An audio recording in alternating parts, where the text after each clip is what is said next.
Okay. Hello, everyone. Welcome to the Fairy Whispering podcast. And I'm really thrilled today to have Chris Fleming as my guest on the podcast today. For those of you that haven't heard of Chris's work, he's a medium, paranormal investigator, public speaker, and very talented artist as well. Welcome, Chris. Thanks for having me, Claire. Appreciate it. Yeah, and the reason I wanted to have you on the podcast today was because even though you're known more for your investigating spirits and that side of paranormal, you've also had some fairy experiences. Correct. Yeah, and you also draw fairies. So you're really interested in speaking with you about that.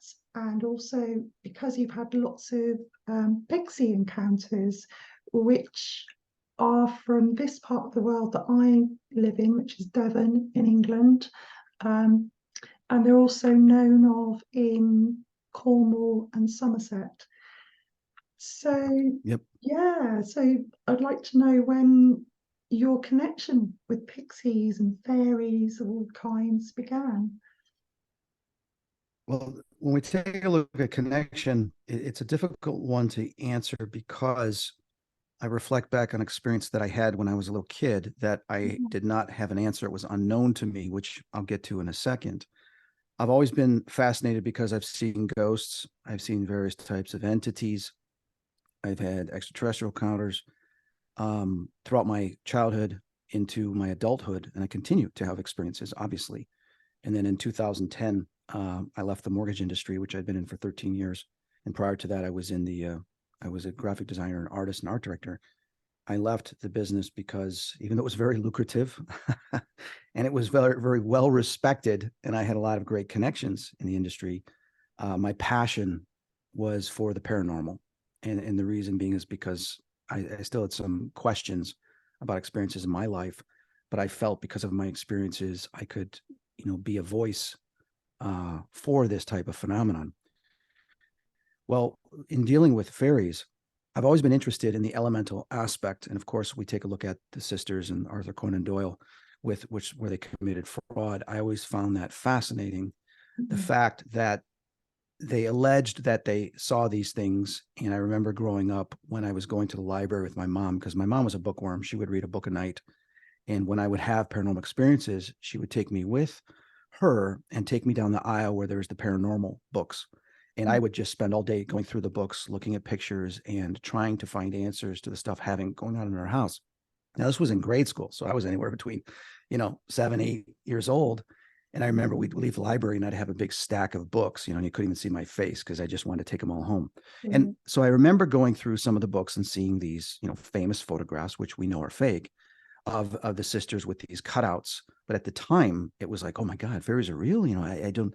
And then I had heard, and I was like, wow. So does that mean they don't exist at all because they faked it, or is this just this one particular incident they faked it? So it was always in the back of my mind. When ghost hunters went to Ireland and they had an elemental experience, I had a long talk with Grant about that, where I would love to go to the UK and try to investigate this type of phenomenon. Obviously, I had that opportunity with Help My House is Haunted. And it was the very first season, the very first episode, we went to the Dolphin House. And that is where the woman had all these Ouija boards. She had 16 Ouija boards. They were having stuff happen to patrons, and they caught something on their CCTV camera, which was extraordinary because you see this silhouette of this entity go back and forth based on the shoulders and everything. I knew right away, God, that's very similar to an imp. It's like some type of gargoyle troll. Well, obviously, we came in contact with them because we caught them on our EVP and ITC. And then the next night, when we had left and gone to another hotel, I was abruptly woken up in the morning by this gray, bulky, musculature, almost toad-like with these warts and stuff on its skin at the edge of my bed. And it was coming out of this black mass. And as I woke up, what's interesting, I must have known about this in the astral plane or in my dream state, because I shot right back in my body and jumped up already knowing that it was there, even though I was completely asleep. And I lunged at it and says, you don't have permission. Startled, it shot back into this black cloud and took off. And I realized, oh my God, that's so different than the type of creatures I saw, but it's obvious it goes in the same category because we caught on audio them saying imps, and they came in Yeah. through the Ouija board. So Mm. I realized more that these types of creatures, these entities, were part of the elemental realm, but they were of the darker part. And I was fascinated and came to the conclusion from that experience that there are various species of these gargoyle type impish creatures that exist in America and other parts of the world. There's slight variations, no different than the species of animals we have today, Mm. amphibians, birds, and everything. So I was fascinated by, what, we've been narrow minded thinking it's either this or it's that. They look like this, they look like that. But there are variations. And that's one thing that I started to realize that I felt was very compelling. Well, when we went to the second season to the Devon house, which was Mm. the farmhouse, I had walked through the place and I was sensing children and everything, which made sense because there was a old school that was next door with children. But then I started also sensing there was some type of imps there because something got thrown at us, which you don't see in the show. It was, we don't know what it was. It got thrown right at us when we were on the second floor. And I felt there was something in one part of the room. We also saw a black mass that shot underneath the floor, just missed getting it on camera. And I was like, wow, well, that's dark stuff. And plus, they've seen this Mm. black mass. So I'm thinking there's going to be some imp type creatures there, which there were in coinciding with the Pixies. So Yes, I remember that. Mm. yeah, I Yeah. go into the room and I said, okay, there's something else here besides them, but I'm unfamiliar with what this is. What is this? And on my recorder, it clearly says Wudgie. And I'm like, a Wudgie? And I'm like, well, the Mm. only familiarity I have with Wudgie is the Puck Wudgie, which is known about in the East Coast of the United States. Yeah. There's many myths, legends, and stories about these type of little troll-like creatures. So Yeah. this is very similar to a Wudgie. Okay, so Mm. what would you call it here in the UK? And this response comes out in the recorder. I wasn't familiar with what it was saying. I didn't know what it was saying. I said, but I knew there was something there. So I played it for Barry Guy, and Barry's like, Chris, it's saying pixie. And I play it back. Oh my God, it is. Like, what the hell's a pixie? And he tells me it's an elemental. And I'm like, holy cow. So Mm. they were trying to say it's very similar to what you have in America called the Wudgie, but here we call it pixie. And from there, I realized, okay, then we're dealing with some type of elemental. Now, I had previously picked up there was something going on in the garden right near this white statue of this goose or this duck that I was getting the impression on the way there. So I realized there has to be something out there that is related to this because I know my abilities. I know when I get this message of like, hey, this is the connecting factor. This is the trigger that is causing this type of activity. And I Mm. love when that happens because then we pursue that. So we find out, of course, there is a cherry tree or apple tree, whatever it was, that was cut down 10 feet away from that statue, which is why the elementals were upset because it's been there for a long period of time. Mm. So as the investigation pursues, we start investigating, and Barry and Jane capture 3 stick figures, short stick figures simultaneously, which is the first time I've ever seen on the SLS, the digital dowsing SLS, Mm. 3 anomalies at the same time. I've never seen that. And they all came out of the wall or the mirrors, and they were the same size as what we would assume these pixies were. Well, Yeah. when we were upstairs, I was with one of the cameramen. I said, I know you're here. I can feel you. I can sense you. I'm getting bits and pieces of your voices on my recorder. I need to see you. I need to know what you look like so I can put the name to the visual. Mm. And all of a sudden, I'm sitting right near the less leather couch in the one bedroom, and all of a sudden, boom, you hear something jump on the leather couch. We turn and look, and there's nothing there. The cameraman's like, "What the?" Because he heard it too. I go, "What did it sound like? It sounded like a small animal or a dog just jumped on the couch." Uh-huh. So I'm realizing, okay, we understand you're right there. I can feel you. I can't see you because you're outside my visuals. You're outside my visual spectrum, which is 10% electromagnetic field. We only see. This is scientific fact. So that means you must be somewhere in the 90%. Allow me to see you. My brain frequency, my eyes can't see you because it's restricted to that visual spectrum. Allow Mm. me to see what you look like. All of a sudden, this like little mist in this like cloud, it was the weirdest thing, like something coming right out of a fog, Oh. starts to appear. And I see this elemental on the couch. And I'm like, oh my God. And it's just there, like Mm. kind of like reaching out with its hand. And I did a Yeah. drawing of it. Yeah. This is the drawing Yeah. of what I saw. Oh, look at that. And it had that brown reddish color. But what's interesting about it, as you see, is it has like these like quills, like these porcupine quills that are coming out of the arms and the back of the head and the neck. But also it had a very like insect type body to it. Right. Is that like hair? So it was part insect and part like fairy. You know what I mean? Ah, right. Do you think that was part of it communicating part of its message? Because I've just got this theory. I don't know if it's right. Well, But for me, it just appeared, so now I know what it looked like. So I made a promise to them, I'm going to talk to the owner, and we discussed ways for them to have this relationship, to where they get along. And the owner of the property, obviously you see it in the show, the Help My House Owner, but actually he just reached out to me a couple of weeks ago. He wants to buy the drawing because he said they've done some amazing work to the garden, which they believe the elementals are excited about and happy about. And he says he's had no negative experiences since we've been there. And he says he's had some experiences and felt some stuff. So he's got this wonderful, beautiful, supernatural relationship with these things.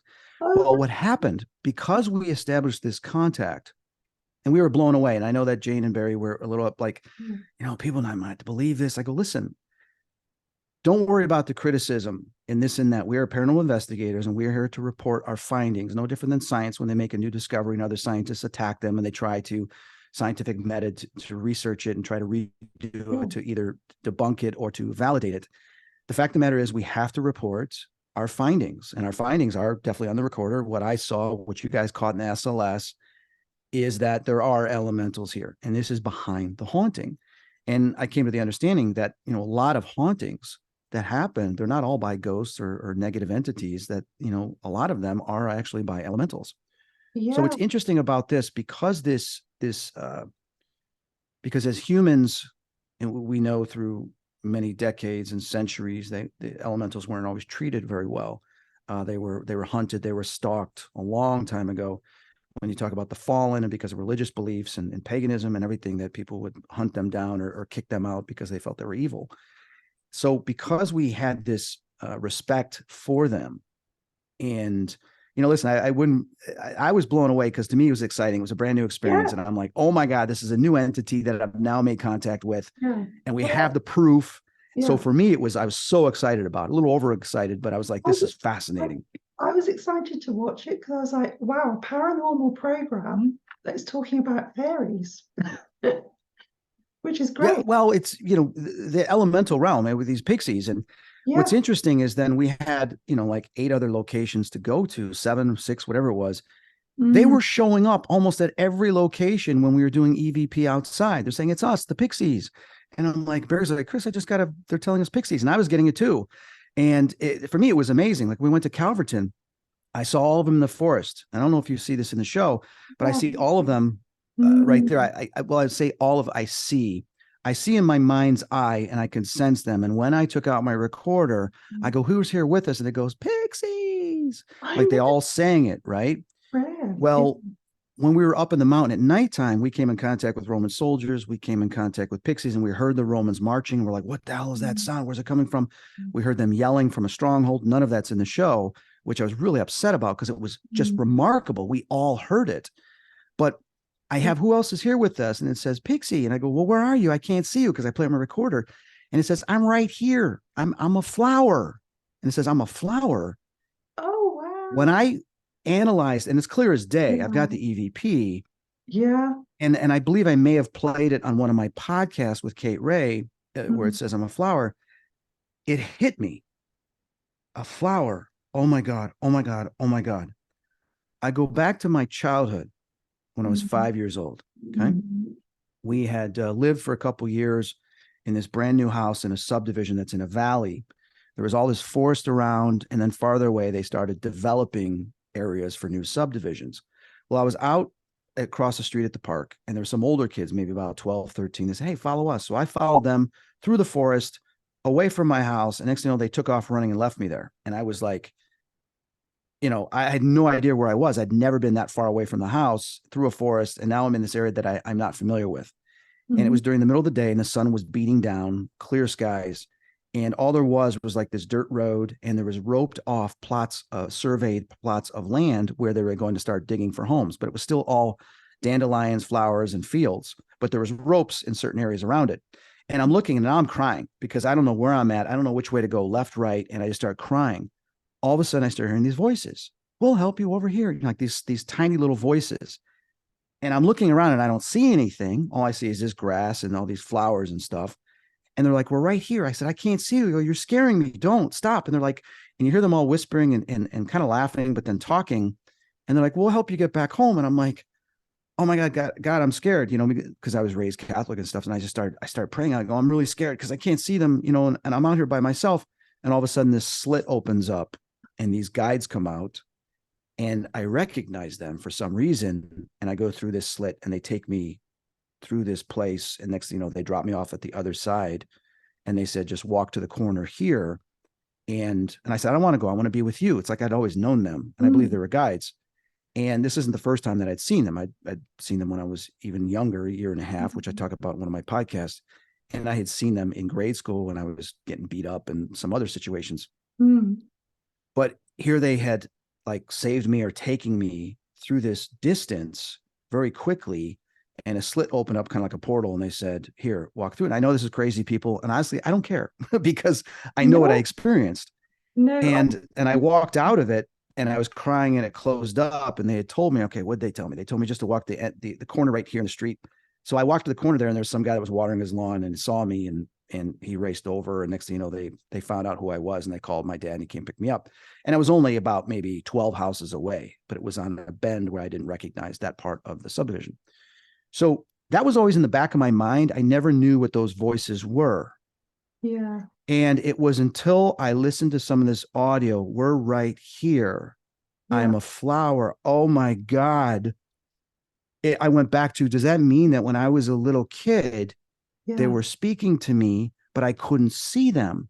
Well, I want to share one more thing that shows that obviously I had encounters with them as a child, but didn't know what they were. On my 40th birthday, my mom gave me this. It's one of the greatest presents I think I ever got because I completely forgot about it. Didn't even know it existed, from so many years. But on my 40th birthday, she gave me this framed picture of a finger painting that I did when I was about 3 years old. And I vaguely remembered it when she gave it to me. I said, oh my God, I vaguely remember this. I drew outside our house in the front lawn where we had the trees. And I drew my little cat by the tree because we used to let our cats out. And there was a squirrel.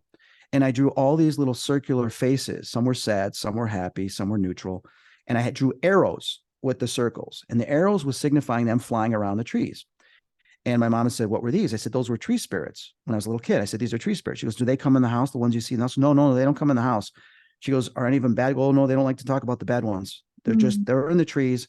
And I hear them, but I don't see them. Some are happy, some are sad, some are playful. And that was it. Well, here is the actual show the painting. Yeah, it's fantastic. Painting. And here it is here. And you see my name there, Chris. And you can see fabulous. one of the faces right there with the arrow. Oh yeah. Yeah, looking quite happy face, that one. Yeah, so there was several of them, okay, that I had drawn in the drawing, and those were what I call the tree spirits. So it's like it comes full circle that now I'm in the UK and I'm getting on EVP and ITC that we're speaking to them, and I'm learning more about these particular elementals and entities. I realized, oh my God, I had an experience when I was a kid. So the question is why? I don't know. Why have an experience with them? Is it just because of my awareness, my perception with the psychic realm and the spirits? I don't know. But it's something I'm like, so you mean to tell me that not only is there the spirit world, there's a demonic realm, there's alien extraterrestrials and dimensional entities realms, but there's also a realm within our realm, which they go back into the ether outside our visual spectrum for protection, into the forest and outside where we can see them, the caves, the forest, etc. There's also this realm of elementals. Now, having done Help My House is Haunted and them following us, and then I started having experiences when I got back home and I caught on my camera, my outdoor camera. I heard something and I'm listening back to it and I have the recording. You hear a voice go, hello, Pixies. And then you hear them go, you hear these like bug-like sounds, like little bells. And then they go, who's this? Right. And they say that in that frequency. And then they make this other sound. And that other sound was similar to what I captured on recording when we were in Calverton And I realized, how can pixies be there and now they're here? Well, Yes. in studying, they obviously move different than we do, and they travel through the mycelium and they travel underground where there's no resistance. They flow right through it. So somehow they're related to the earth to where they can travel through underground very quickly through, I guess, the mycelium or whatever else of network there is through root systems and everything. So to me, it's just fascinating. And somehow, obviously, through telepathy or thought consciousness, they transfer thoughts from great distances to other versions of themselves and species to where they communicate. So for me, then doing Haunted Scotland, well, Spooked Scotland, Spooked Ireland, we came in contact with other forms of elementals. And I realized, you know what, there is no skepticism for me to this. They exist. And God only knows how many species there are. They had told me there was 43. There used to be thousands. And over periods of time, they've died down. And they told me there was 43 of them when we were at Alwee Cave, that there was 43 different species of them. So the question is, you know, how many still exist? But they've stated that over a long period of time, a lot of them have died off.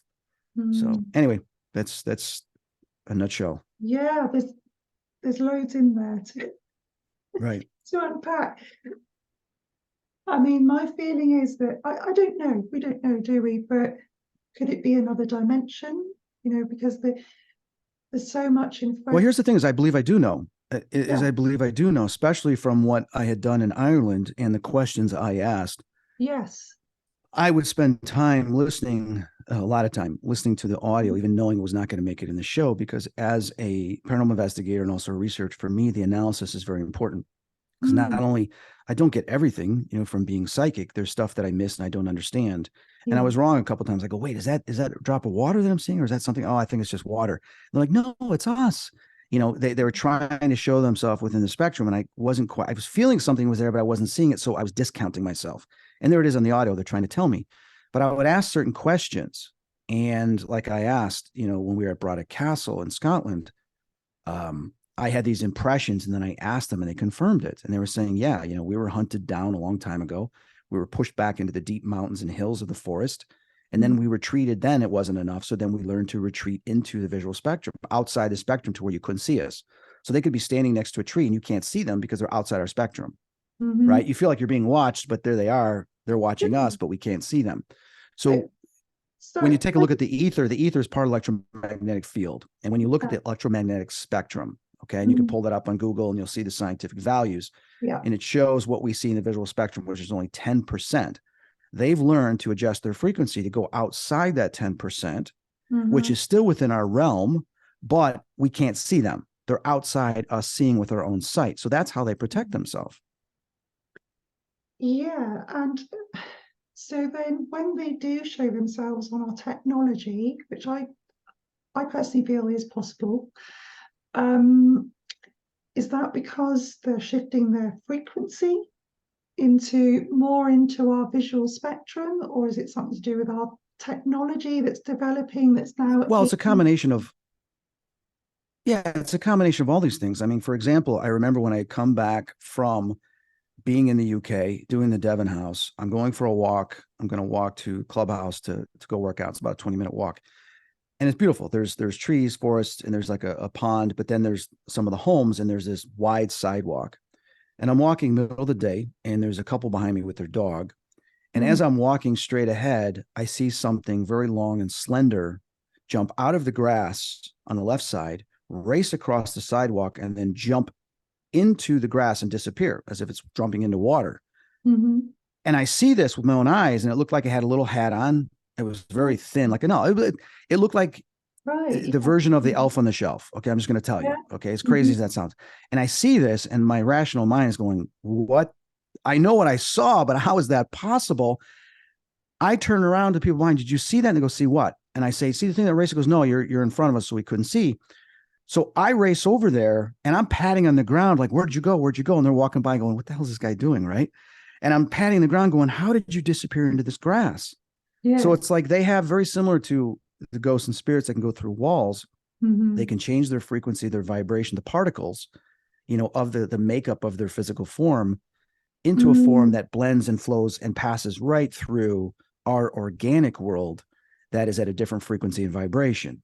So they're able to pass right through, which aliens are able to do too when they abstract people from their homes. They go right through the walls. They use some type of frequency that changes the makeup, the atomic makeup of the wall, to where the particles are no longer a solid foundation. And then the person's vibrating at a certain thing that it passes right through. So it's somehow that these species are able to do that, and they can go through. Now, I don't know if they can go through walls and stuff like that. Well, that's not true, because Barry and I did see something race out of the garden right through the wall.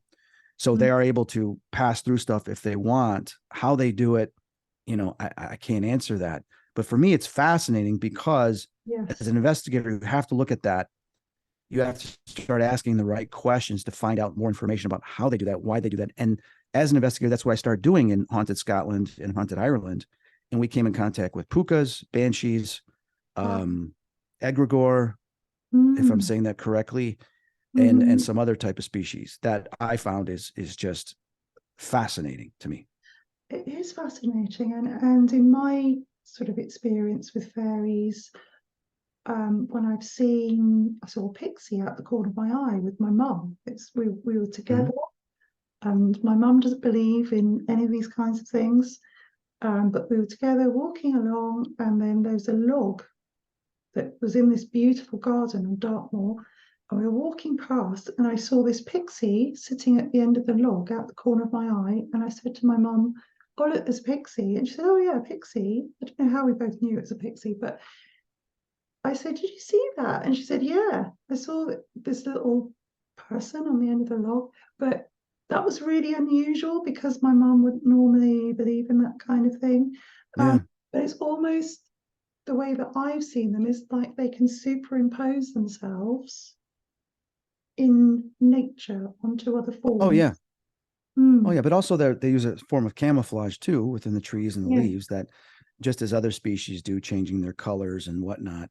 And what's interesting, I do want to state is, I've gotten to this point now that where I've had so many different experiences in stuff reflecting back to my childhood and everything, that, I read certain comments, after shows, episodes, and some of the criticism, I have to laugh. I'm like, there's no such thing as pigs. Oh my God. Now Fleming's talking about imps. He's talking about this. I said, I love it. I love it because they're so wrong, because they have not had an experience yet, that I know that I'm doing the right thing, because I'm exposing the reality of these things existing, as well as other investigators. But I've come across several investigators, well-known investigators, that have had elemental experiences, but they're hesitant to talk about it because of the criticism.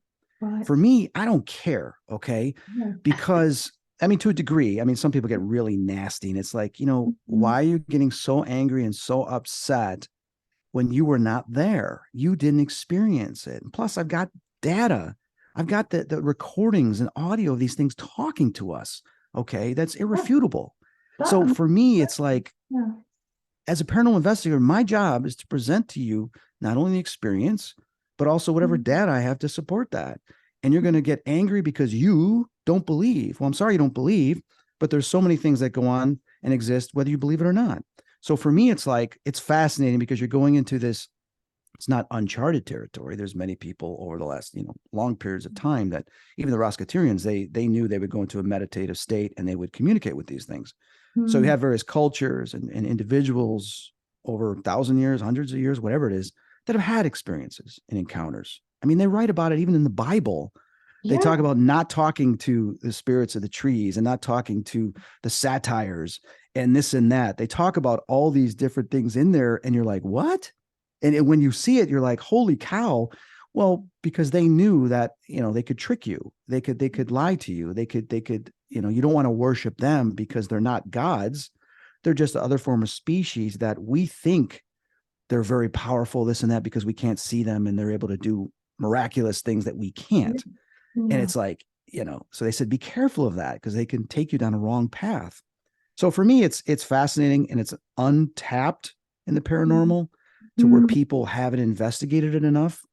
And I think they need to, because it's there, but we have to be respectful too, because you can piss them off. Oh yeah.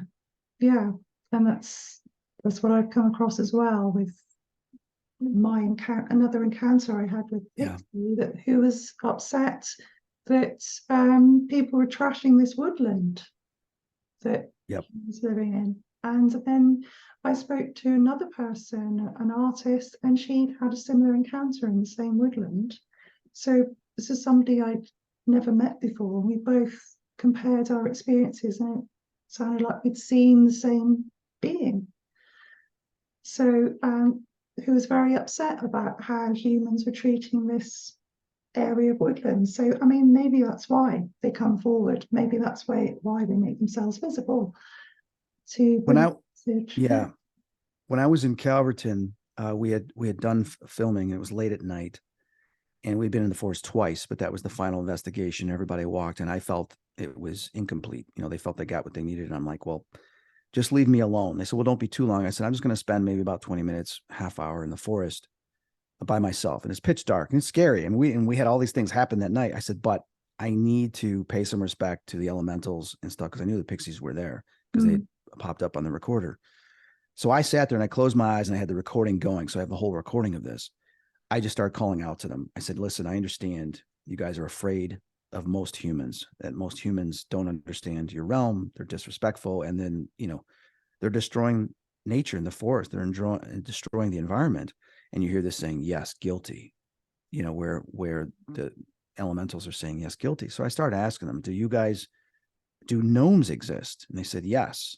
And I said, do you get along with them? They said, not always, because they're kind of tricksters too, but they take stuff. And it says that the gnomes take stuff. They take stuff. Yeah. And then these Pixies are saying, we're mad at you guys because you guys brought the imps here. Like, what do you mean they brought the imps? Because, well, they're following you. So it looks like the imps were following us as well.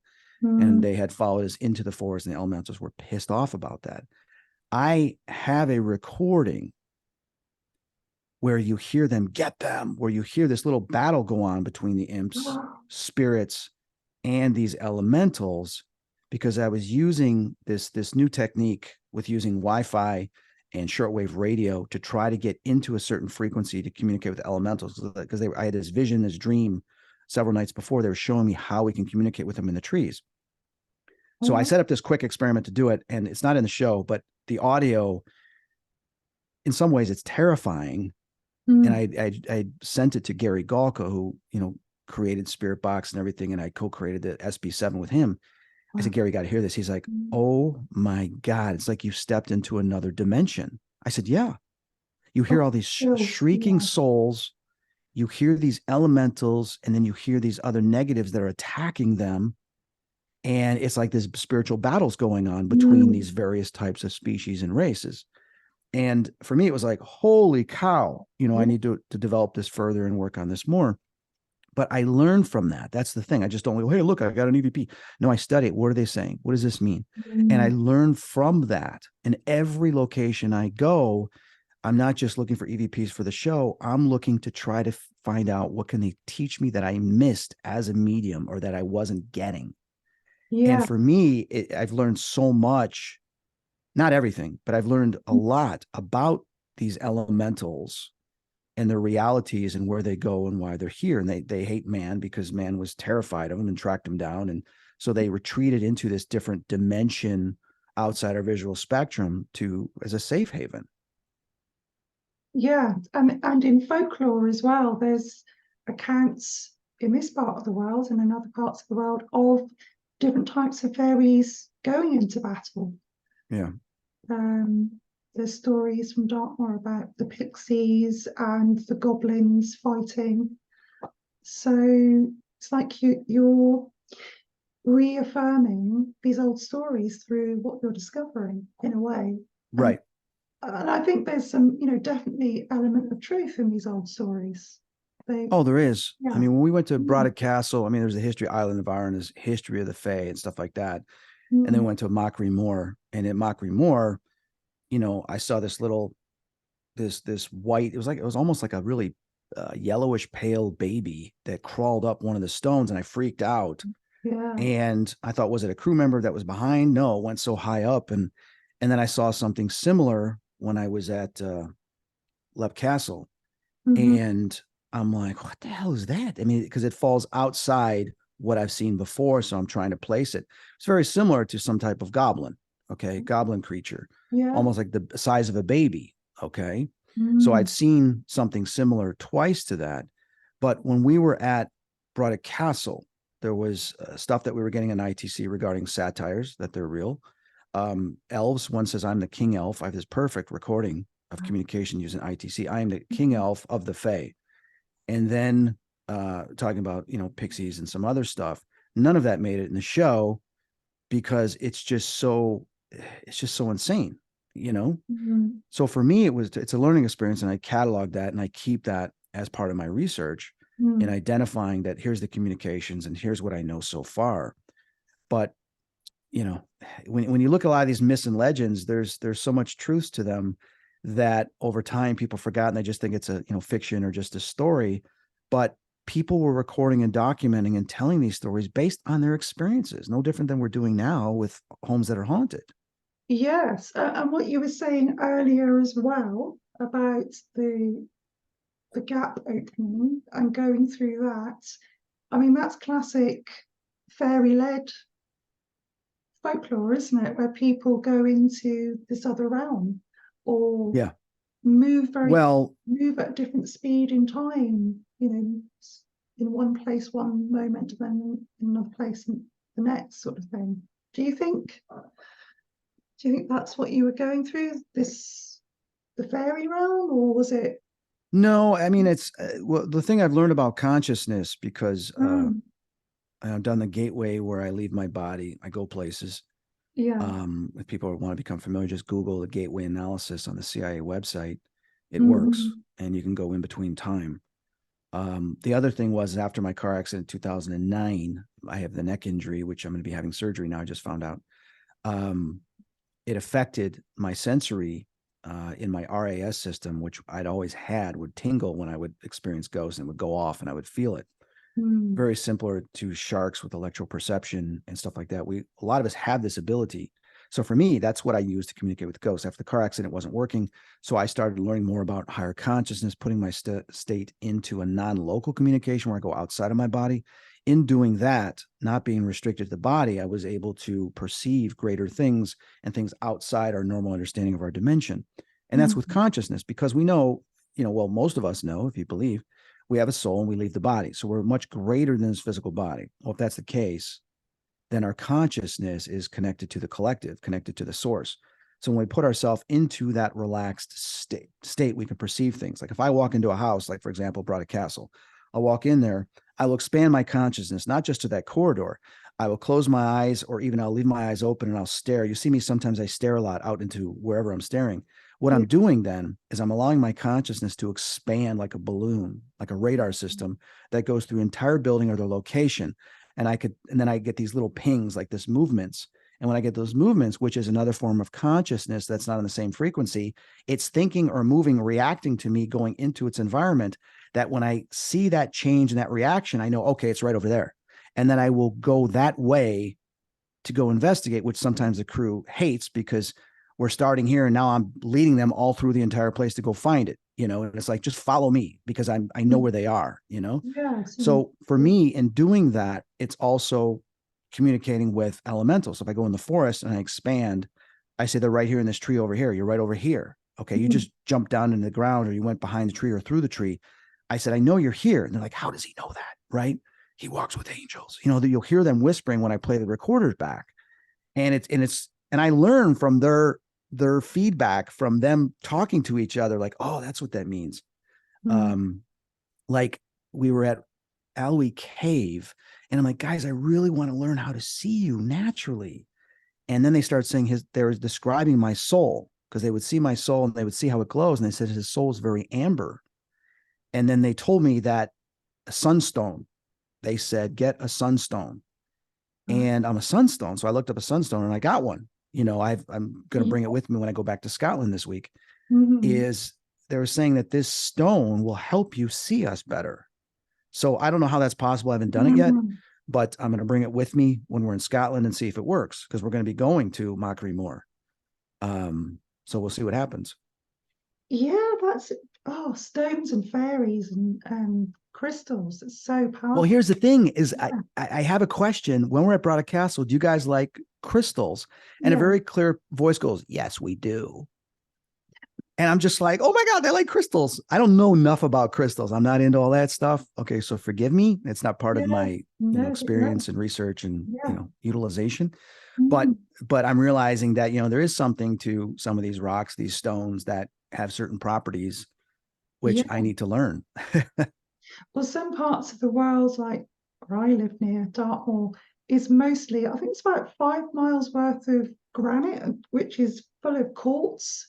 So it's like, Mm-hmm. walking, Dartmoor is like one big chunk of quartz that you're Right. walking on top of. Right. So no wonder there's so much paranormal activity recorded in folklore, etc. But yeah, I've had that call from the pixie that I met in the woods, and he asked me to bring some malachite. So I ended up calling him Malachite. Oh, wow. Yeah, and I'm not a great crystal expert, but yeah, so me and my son took some crystal took some malachite to the woods for the pixie, Oh, wow. and we put it in this tree. And I took a photo of the tree. And at home, this was a few years ago. My son's quite tuned into these kinds of things, and he said, "Oh my gosh, that tree and the hole where we put the crystal looks like a face." And it was Oh, like wow. the malachite crystal into this eye of this tree face. It was, That's amazing. yeah. So I always So listen to what that. type of besides the pixies, what other experiences have you had with that? What type of elementals? Just pixies? Mostly been pixies, but I have seen in other woodlands, again with my son, this being that's superimposed on it's like a tree stump, and he was healing this pine tree because Oh, all wow. pine trees have been there'd been like gales, and the trees have been blown over, and Right. it's like he was healing the place. And me and my son were like, we felt there's a portal being opened up with the trees being ripped out of the ground, Yeah.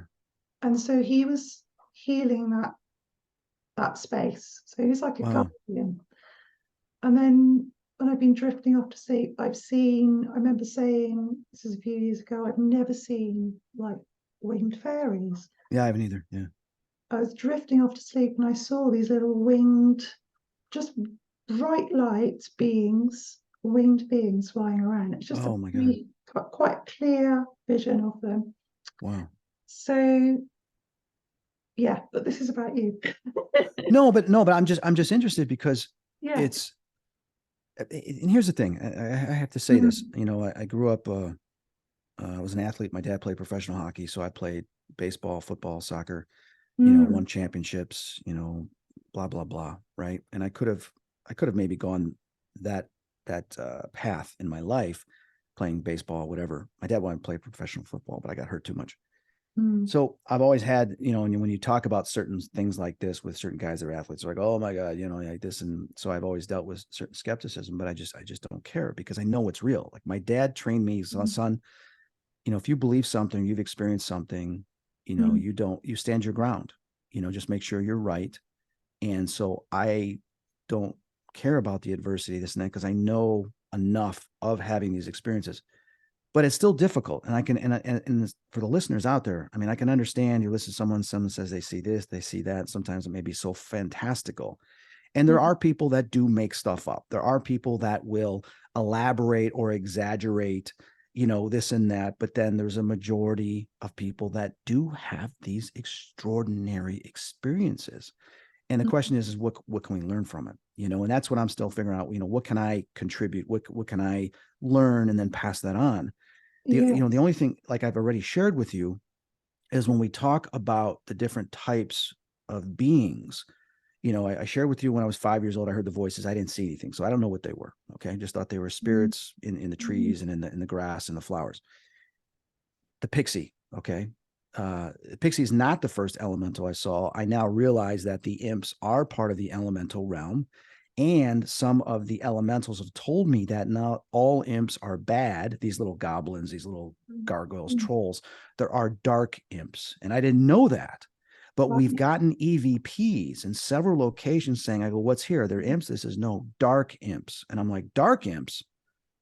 Oh my God, now we're going into Star Wars, the dark side. It's like, you mean to tell me that there's a difference between imps, that they're not all bad, that there are some that are, and they said, no, there are some that are really evil. They're bad, but there are some really evil. Those are the dark imps. Those are the ones that are attached to the demonic realm and this and that. And they serve a higher, Lord. And I'm like, oh my God. Okay. So I'm learning, right?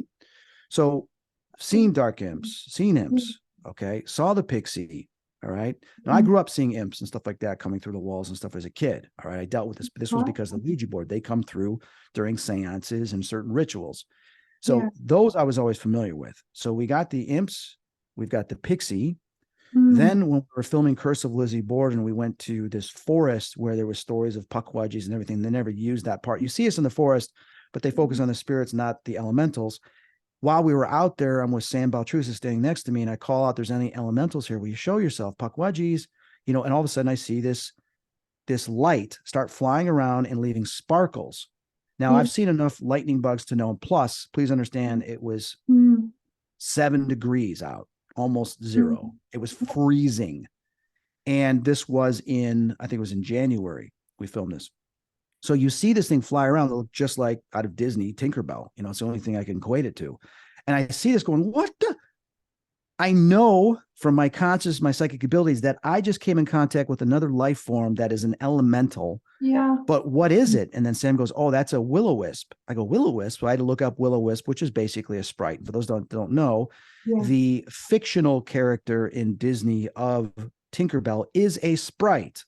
So if you look it up and you see it's sprite, and that's very similar to what I saw, and I'm like, oh my God, Tinkerbell's real. I'm like, oh my God, come on. And well, Tinkerbell's not real, but this, from what that character was based on, is based on these sprites. So I took out my digital recorder and I said, are there elementals here? Yes. What's here? And it said sprites, and it's clear as day. It's a woman saying it on the recorder. So I have that data to support not only the visual experience I had, but I now have the audio to back it up that came from that realm. So I realized, okay, now I've seen a sprite. Well, the other thing that gets even crazier, okay, is I remember when I was in Calverton, they talked about gnomes. Well, I'd never seen a gnome at the time, but I remember I was in my house. I was in the bathroom. I had the door open because my cats will come in, and Dave Schrader calls me. And we're talking on the phone about something. And all of a sudden, the corner of my eye, I feel something staring at me. I turn and look, and there is about a foot tall little man with a beard, with a red hat, but the red hat's not pointed up, it's down. Okay. And he's got this blue clothing on, with this big, bushy, gray, white beard. Looks up at me, and I scream. I'm freaked out. Okay. Not because I'm in the bathroom and I'm getting embarrassed. I'm freaked out because what I'm just seeing should not exist. It should just be a myth or a legend. And I scream, and Dave's like, what's wrong? I said, I just saw, you're not going to believe what I saw. And I told him, he starts laughing. I said, Dave, I swear I just saw this. And I'm like, oh my God, oh my God, oh my God. How, in my house, what's going on? Right. Well, later that week, I went to go visit my mom that lives out in the countryside. And I was telling her about what I saw. She's like, really? Because we've always had experiences growing up and we share our stories. She goes, well, I wonder if I have them here. I go, Mom, I don't know. I'm not familiar with them. I don't know what the heck what they do, this and that. I've had other experiences with elementals. So she takes her electric wheelchair, goes down the hall on the other side of the house. And as she's coming back, she starts screaming, Chris, knock it off. And I'm like, what? And I'm on my laptop in the den. I go, what are you talking about? She's like, that's not funny. I go, what's not funny? And she comes and realizes I'm sitting on the floor. Wait a minute, you weren't playing a trick on me? She was like, no. I said, oh my God, oh my God, oh my God. I go, what? She goes, going down the hallway. And all of a sudden I hear this hut, hut, hut, hut, hut, hut, hut, hut, hut, hut, hut, hut. And I'm like, what? She goes, I swear. She was like, oh my God, and that wasn't you. I go, no. I said, I start laughing, going, oh my God. What does that sound like? That sounds like something from Snow White and the Seven Dwarfs. The dwarfs are going like, hi ho, it's off to work. But they're going, hut, hut, hut, hut. Like they're like telling my mom, hurry up, let's go. Come on, let's go. Right. And I'm sitting there going, oh my God, they just made their presence known to my mom. I said, Mom, this is just so crazy. I go, Mom, you swear? She was like, I swear. And I'm like, you just asked. I wonder if I have them. So they made themselves known. Yeah. And I'm like, oh my God, this is a lot to process. This is a lot to process. Well, when I went on a special little event I did with Barry Guy when I was filming, I think I was filming Spook Scotland. So I had a few days off. So I flew to Birmingham. Barry picked me up and we went and did an event that night, which was amazing at the Smith Walk Bathhouse, right? So I had an ITC device and I was trying to remember which one I was using. It might have been the Necrophonic or it might have been the Sono X10 Spirit Box app. Yeah, that's what it was. And I had that on. And Adrian Musto, who is the director of photography of Help My House is Haunted, showed up because he's a friend of mine. He's an amazing artist. He showed up to surprise me. So he's standing right in front of me. And all of a sudden the device says, I go, is there any elementals here? Are there imps here? Whatever, anything here? They said, no, gnomes. I go, gnomes? Come on. So we got 25 people and people caught this on their camera. So people were filming. So please understand. Yeah. And I got this on audio. Okay. I said, gnomes? They go, yes. Okay, what are gnomes doing here? I'm like, come on. So I'm like, kind of like, yeah, right. Okay, sure, right. So I ask a question. I go, well, I got a question for you guys. Does it bother you that someone puts a little statue, these plaster or solid statues of gnomes on their yard? Yeah. And they said, yes. And they goes, it's racist. Racist. And then we heard it and we all start laughing. Oh, racist? So they don't like the statues. They think it's racist, right?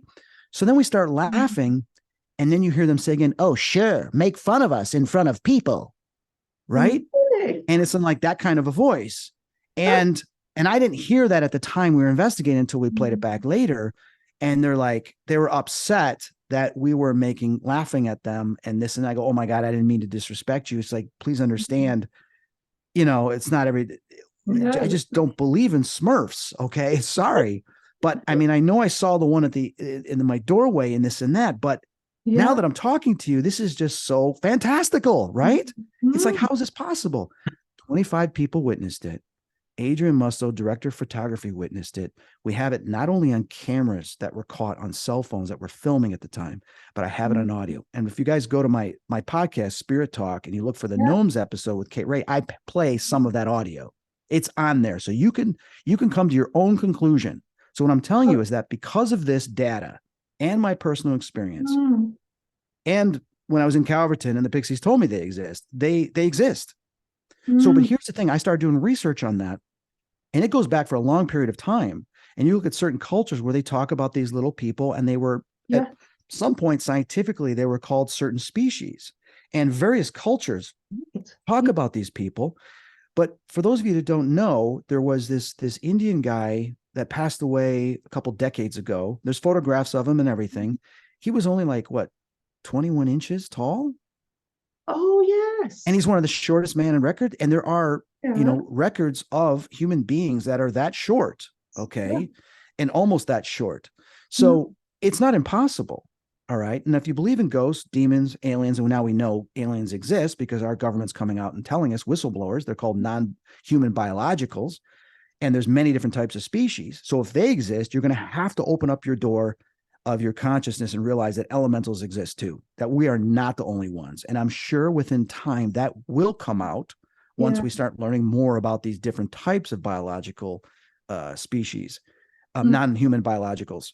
So for me, it's like, wow, here we go. We're going to start finding out about all these other categories of species, which is just part of science and understanding what's out there within in the multiverse now, within this multiverse.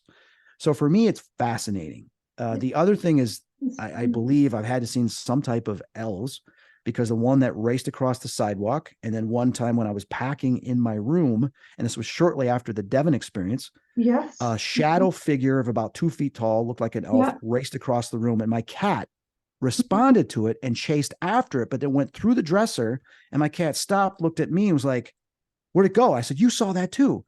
So pets can see these things too when they race across the room. Yeah. So, and then the other thing is that Broderick Castle, while I did not see the Pixies or the elves, we have conversation. This is one crazy thing that obviously didn't make it in the show, but we're shooting a general view where I just walk down this corridor, and the corridor is kind of red, and it's on Broderick Castle on the second floor. And you see it in the episode. You see me walk towards the camera very quickly in a couple seconds. While we were setting up the shot, the crew was on the opposite side, a great distance away from me because I had to walk towards them for this shot. I felt something, behind me. I turn around and I'm looking towards the ground because I look over my shoulder and I see these hooves on the floor, but they're semi-transparent. And I'm looking, going, and I'm in a state of shock. I'm seeing these hooves, and as my eyes going upwards, I see these long legs, very similar to like a deer or Yeah. elk legs.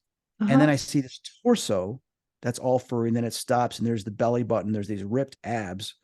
And I Mm-hmm. look up, and then I see this face very similar to like a horse face, a human face, but kind of horse face.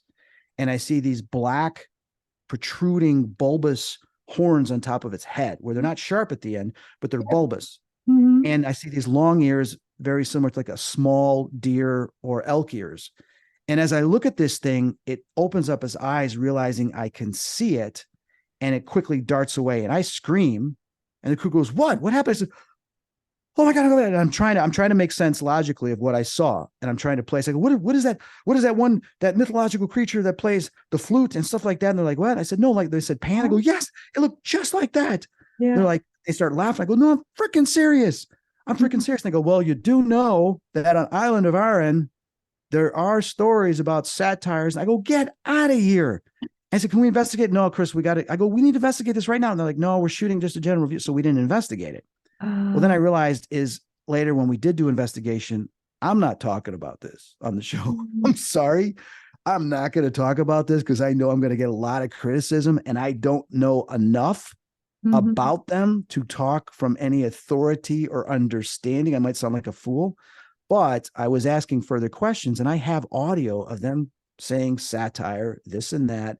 I did research and saw that, oh my God, it's in the Bible. It's brought up in the Bible, Uh, and in other cultures talking about this species.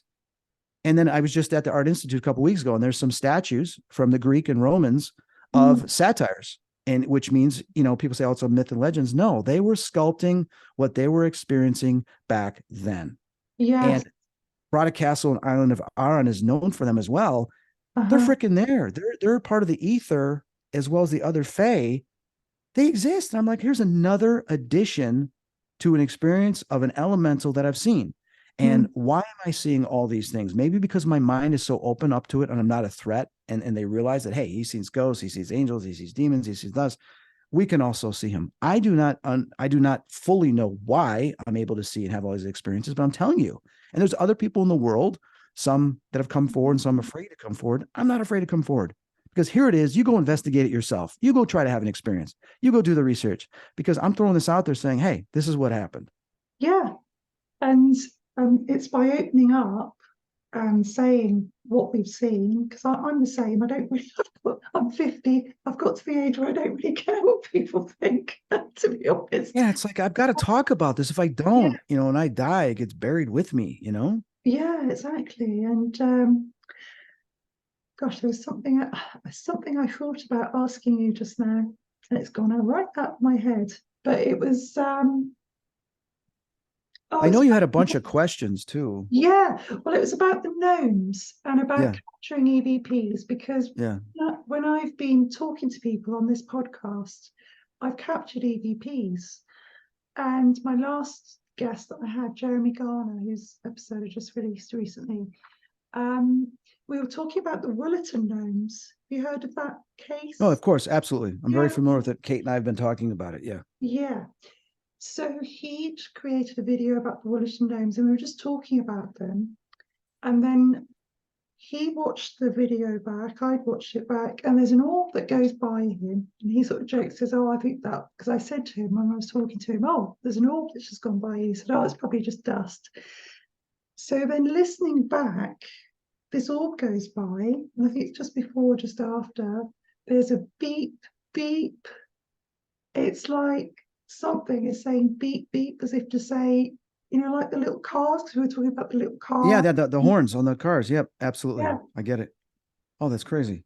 yeah, it's crazy. Yeah. Yeah, it's a fascinating thing. I mean, it's, obviously with the children seeing these like Mm, 30 elves or whatever they saw, it seems fantastical. But in the same sense, what I've learned in the paranormal field, based on certain encounters I've had in my childhood and growing up, that they will sometimes show themselves based on what's in your consciousness that either will be considered threatening or non-threatening and acceptable, very playful. yeah. Such as we know the dark imps and these other entities will try to find out what your fear is. So they will manifest or create fear. Like whether it's snakes, spiders, whatever, make you think of something that causes an emotional response of fight or flight. But then you have other beings that will present themselves in a comical or funny or comfortable way to let them know that that they're non-threatening.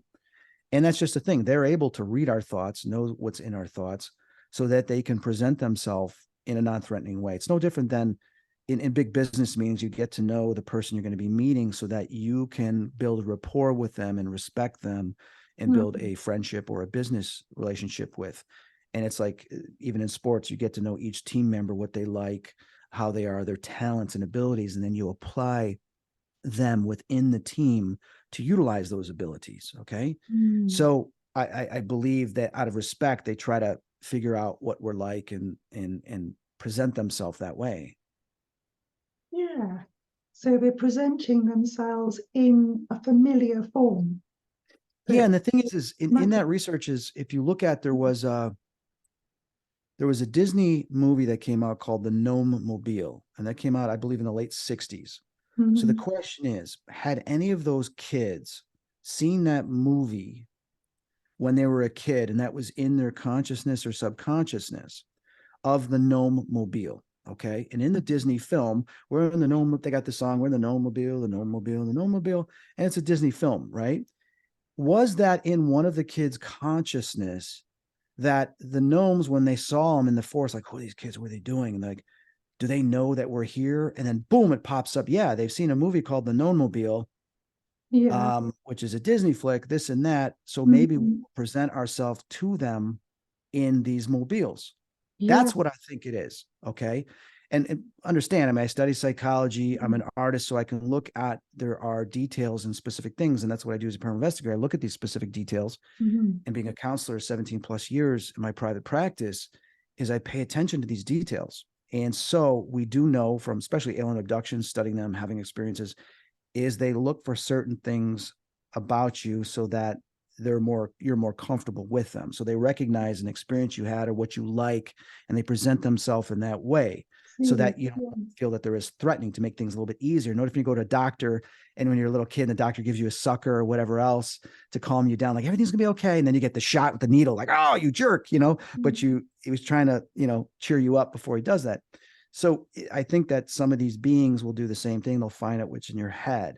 So no one's really asked the question, or maybe they have, why did these gnomes appear to them in these mobiles? As fantastical as that sounds, if this story is true, then I believe the gnomes knew that one of those kids had seen this movie, pulled that from their subconscious, and then they presented themselves that way to be playful.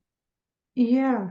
And thinking that the children would receive it in a playful way, but in fact, they found it, as you would, quite scary, Well, terrifying. yeah, the majority of them, they thought it was scary, but some of them, because I listened to the interviews, is that they stated that, well, we were scared at first, but we don't think they were that threatening or scary. Now that we look back on it, we just all kind of overreacted because they were in these cars, going around honking the horns and laughing and stuff.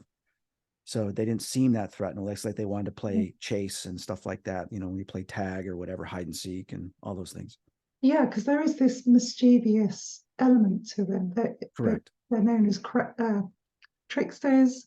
Yep. And I mean, my sort of take on things, I don't know what sort of conclusion you've come to as well, is that I feel that, because I wasn't really in touch with this realm as a child. It's a later thing that I came into contact with in my late teens, when I'd left school, and into my 20s. And I feel that maybe that they came to me, or I started to have these experiences, because it was a recognition of, oh, this person perhaps needs a bit more joy in their life, or that element of that element of fun. And I Possibly, yeah. Try to just, cheer them up, stuff like that. yeah, because I had Oh, we had do. I mean, we do know a couple of the kids have gone down a dark path in their life as they got older, mm, uh, which has been uncovered, which we're not going to talk about too much. But the question is, why? Did it have anything to do with this? Was there some other type of entity? Because I've had different theories. I'm mm, like, okay, were they shapeshifters they saw pretending to be gnomes? Did they make the story up? Was it an alien abduction and they were abducted and they put in this false memory of gnomes? because there's stories of gnomes in the Wilton Park, so there's various different scenarios, not just the actual fact of them seeing this. Is I tend to look, okay, what are all the possibilities here? And I lay out all the possibilities, and then, try to figure out which one of these things can it be? What is the data showing us? For me, it would be just going there and trying to communicate with them and seeing if I come in contact with them through ITC as well as my own mediumship. But I've not been there yet. The interesting thing was when we were in Nottingham and before we went to Calverton, because we filmed 2 episodes within that area, someone had brought up, there's stories about gnomes in the park, and we were near the park. We were staying, but didn't really have the time to go out there. But they're saying, also Robin Hood and Robin Hood Forest or whatever, Sherwood Forest, and that there's these gnomes in the park and stuff. And I didn't know much about the Wilton case at the time because this was 2019. But it needs to be pursued. Fascinating. So come up to about an hour. Wow. Now you're right.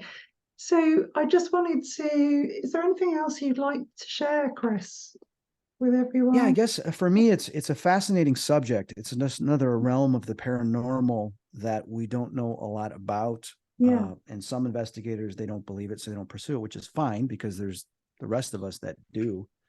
I try to stay grounded in understanding this, but when you have these type of experiences, the proof is in the encounter as well as the data that's collected. Yeah. Because of these experiences, I mean, as an artist, I will draw what I see. Like, for example, you share some of this is the imp this is the one that appeared at the edge of the bed after we were at the Dolphin. Yeah. And very similar to what was caught on their camera in the episode, but you can see it came out of this black portal, which it shot back into, and you can see the texture of its skin was very toad-like. So for me, it's like this species is obviously indicative of some type of amphibious reptilian, based on what I saw it look like. And I tried to capture that in the drawing I did.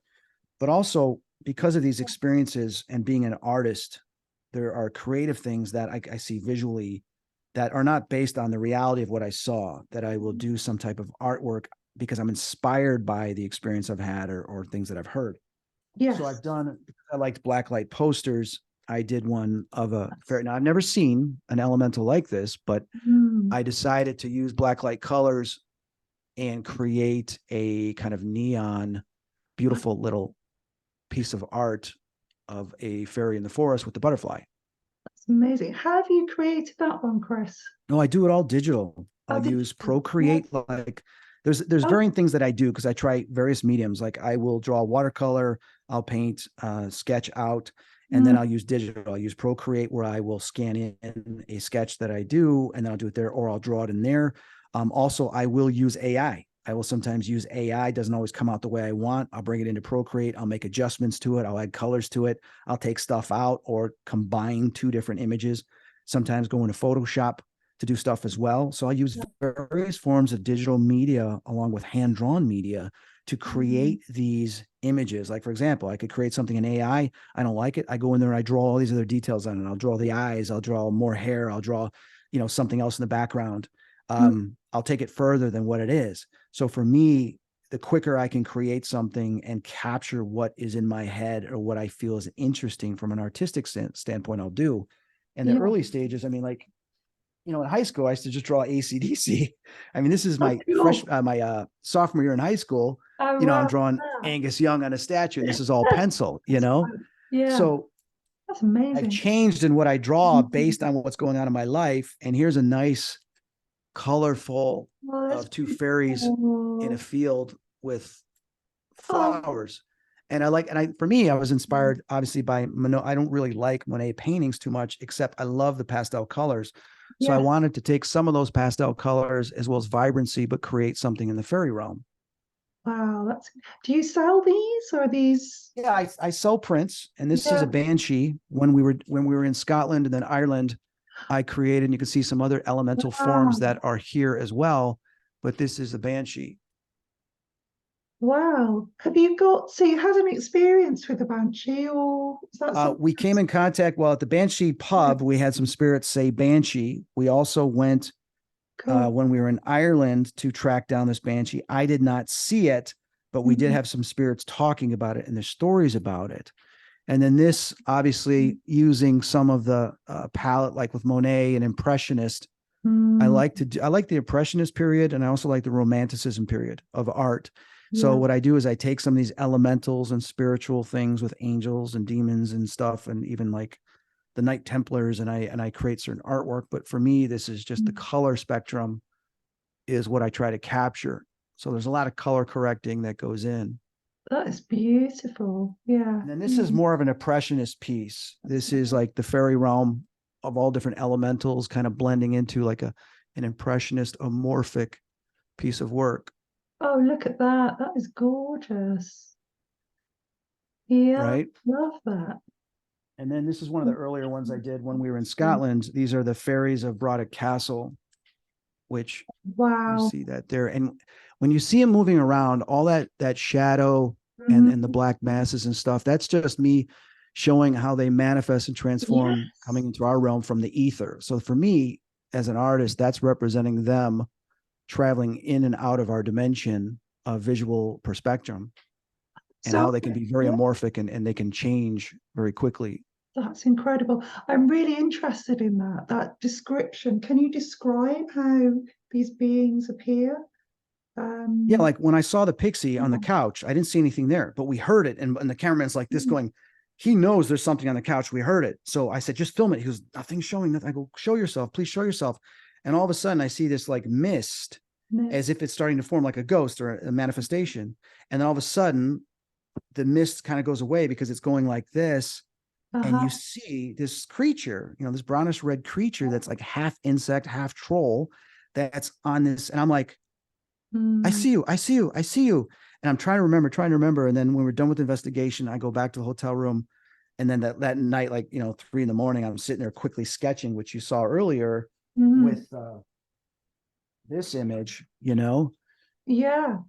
I And then think, what I did is I've taken this image and I brought it into Procreate and I brought it into AI and I had it make it even detail even further, which oh, I think it's on my Instagram, which is Chris Fleming artwork. I may have posted it on there so you can see what I did. Obviously, the oh, hand drawing, and then you mm, can see what the AI also took that further, which is really interesting because actually the AI version looks yes. more of what it looked like than this does. And I'm like, how did it do that? It's like pretty wild. I'd love to. What do you use? Because obviously I'm an artist too, and Yeah, I this is just simply pencil. It's ebony pencil, yeah, okay, and then I take like a black marker. I've got a couple yeah, different markers that are mm, different degrees of thickness.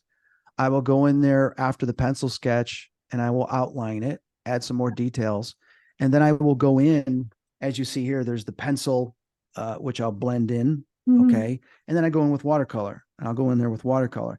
Now I use a lot more digital too because it's yeah, easier to make yeah, certain types of textures with mm, Procreate and the Apple Pencil, and yeah, also more vibrancy in the colors than you can in just on pieces of paper.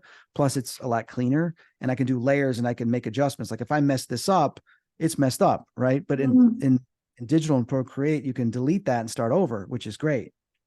Did, So did I send you my image of a pixie? The pixie that I saw? Because I don't think so. I mean, I see a piece of artwork behind you, like a little painting or something up there with. oh yeah, this is some of my other stuff. This is just fun, sort of doodly sort of stuff. I draw. Oh, that's very colorful. Yeah, It's called Hirameki. So I start with a colourful background and then I draw what I see. that's very cool. It's a Japanese technique called Hirameki or spark of inspiration. Oh, that's awesome. And then got here. So this was the first version I did of the pixie that I saw. Oh my God, is that cool? Look at how similar that looks. Yeah, Look at that's how what I was similar that thinking. looks. Oh my The God. nose and the bushy back. Yes, yes. So this was I'll be darned. 2016. Yeah, because I took photos of this place, That is so and similar. yeah, I know. And I could see all these other little beings. I mean, you might say that they're like imps or something, these dog-like little creatures, Yeah, some other yeah. faces and things. Yeah, so that Oh was my, I am blown away how similar that looks. mm. Huh. So I took some photos and I showed them on a Facebook group that I belonged to at the time. And someone said, "Oh, there's a little person in the tree above the stone." I was like, "Really?" And I zoomed in and that's what I could see. Um, Incredible. and then, so I don't see it at this time, but I can't find it. That is so, yeah, because I knew I drew the nose too big. And then he even made the comment, it's my nose is too big. But everything else is so similar to what you drew. So then, this is the sort of nicer, I call it the nicer version, if you like, because Yeah. that one I thought was quite scary. So that's Oh my God, that's amazing. Look at that. the colour. That is simply amazing. Yeah, Yeah, there's that's these what they look like. faces and trees and things. Yeah, but I think the And first that one, was all watercolor? that's watercolour. Yeah, Yep. and Yeah, that's beautiful. so so yeah, well, Holy that's cow. what struck me seeing your picture, how similar Yep. we were. And then there's this other artist I spoke to, and she showed me her picture of what she saw. And I'm like, oh my God, that's like the same Yeah, I think it's important, thing. obviously, as an artist, but also in telling a story of what you experienced, that Mm, there's some type of visual. I mean, you can describe it as much as you want, but it's important for that person, whether they have artistic talent or not, doesn't matter. Just draw out the best you can what mm, you saw so that people got some type of image with your story to put it to. And I've always felt that, you know. yeah. Have you ever seen beings with glowing eyes, like fairies with, is that something with this being? I haven't seen no elementals. I mean, I've Yeah. seen other entities when we were at a particular castle during the filming of Spooked Ireland. I Mm, woke up and there was a cloaked figure in the corner of the room and its eyes were glowing red and it uh, was saying, help. It was asking for help. It was a mm, soul that was trapped there. And then when I was in Albuquerque, New Mexico in 2006, doing some controlled remote viewing training with Lynn Buchanan, we walked, he's like in the middle of the desert. And we walk out and I saw this reptilian creature that was probably about 7 feet tall. Pamela Heath was with me and it was standing behind this tree. And I'm like, what the hell is that? Because I just saw mm, these red glowing eyes, but I saw the outline of it from the moonlight. And I'm like, I was afraid to move because I was watching us and it turned. And as it turned, it became semi-transparent and just vanished into the moonlight. I'm like, gosh. that was a reptilian. It was like 7 feet tall. I was like, that, what the hell is that doing here while we are going through this training? So, it is what Mm, it is. There's the yeah. mystery there. But those are the two that I've seen with the glowing eyes. Mm, wow. Gosh, it's just fascinating what you shared. Thank you, Chris. No, you're welcome. I really Thanks for appreciate having me. you. Yeah. So, what's coming up for you, and where can people find you and connect with what you're doing? So, I know you're a really busy person. Yeah, I'm leaving this Saturday to go to Scotland for a tour with Go Yeah. Scotland Tours. Mm, So we've got 21 people. We're going to be going to a lot of the locations we did on Spook Scotland. Plus, we're going to Loch Ness. I do a hmm. lot of paranormal access events in the Chicagoland area, Illinois area, where we investigate certain haunted places, which is a lot of fun. I do that, Monday, Tuesdays, and Wednesdays. I have my counseling. I have my private practice where I do spiritual counseling for people, where there's mediumship involved, there's self-help, there's dealing with grieving, bereavement, paranormal stuff that people have, attachments, those types of things. I've been doing that 17 years. And then obviously as an artist, I like to create art and I sell artwork. I'm actually working on a documentary right now regarding something. I don't want to talk about it yet, because until, if Yeah. it gets green lit and Hmm. becomes a show, you'll hear about it. But until then, it's still just being developed. And that's pretty much it. Going into 2024, I want to focus more on my art.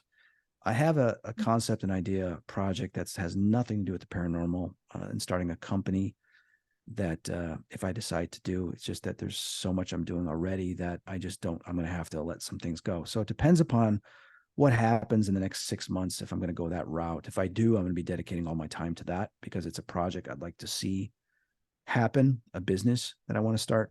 So we'll see. Fabulous. And where's the best place for people to contact you, on your Instagram or? Yeah, they can go to my Instagram, which is Chris Fleming Official.